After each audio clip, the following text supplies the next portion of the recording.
So I'm making this video as part of a competition for Powwow, the organization created by Shantae and Alexis about women's empowerment and feminism, and I really wanted to answer some questions that seem so blatantly obvious to me, but obviously everyone's got their own opinion, and so those answers obviously change based on who's the one answering them.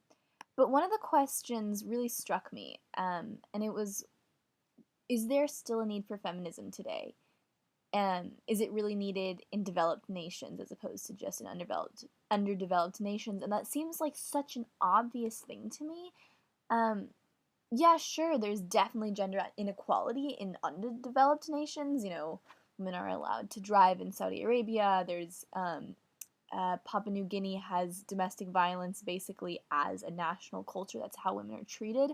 So yes, it's absolutely needed elsewhere, but there's so much discrimination against women, so much kind of under the table double standards that we have in America that I think absolutely need to be addressed, and that we absolutely need feminism, or whatever the equivalent. There's so many weird ways that people think about that word and think that it's a negative connotation. But so if you aren't happy with feminism, gender equality, you know, a way of social and economic and political equality between sexes, between genders, is so absolutely necessary. I see it in our government. I see how in the Senate of 100 women, of 100 people, 20 of them are women. That's 20%. Women make up about 50%. That's way underrepresented. But the women are the ones that are doing the absolute amazing work. The majority of the legislation that was passed last term was written and pushed by women. And it's not just what we call macaroni and cheese issues, education, abortion, things like that, which are absolutely we need women to be pushing those. But it's stuff like the Farm Bill, like stuff on climate change, stuff on, I don't look up bills that often, but it's like that major legislation, gun violence, stuff like that really needs to be addressed, that women are addressing, and we need more of them doing it. It's crazy that only 20 of our 100 senators are female. It's also economic, that obvious statistic of 77 cents to the dollar.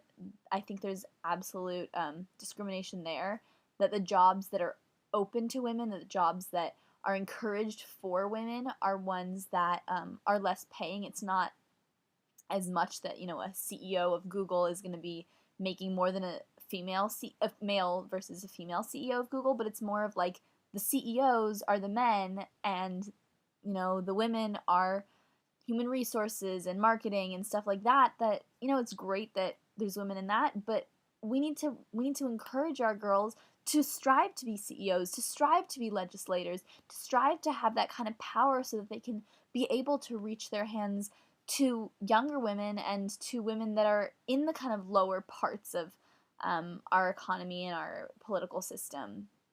And it's also socially, we have such a double standard, which is so frustrating. I do all this work with human trafficking, and I see such a blatant discrimination between men and women. 80% of people who are trafficked in the world are women.